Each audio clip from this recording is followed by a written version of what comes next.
Hello everyone, welcome to this new video of the Linux course.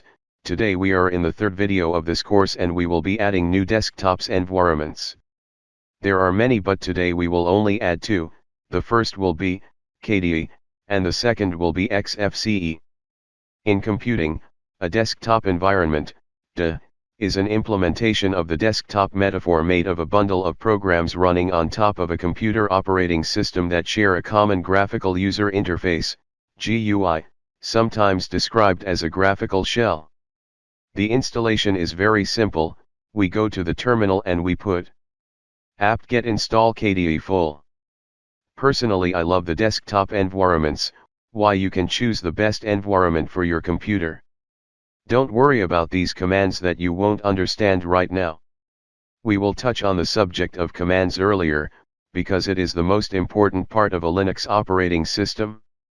This command is basically installing the KDE package for you.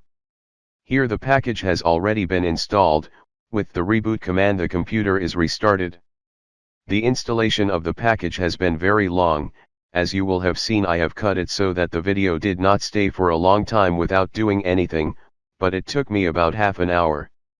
As you can see, this is the Plasma option, which is KDE, also known as Plasma KDE.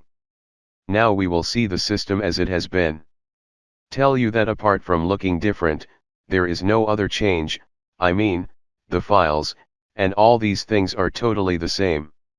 The only thing that changes is the way you see the desktop, and the utilities also look different, but in terms of efficiency and use, it is practically the same. Now you will see the KDE. What does KDE stand for? KDE stands for K Desktop Environment. It is a desktop environment for Linux-based operation system. You can think KDE as a GUI for Linux OS. KDE has proved Linux users to make it use as easy as they use Windows. Do you like this desktop environment? Write it in the comments. I think it is super nice. It is quite beautiful and elegant.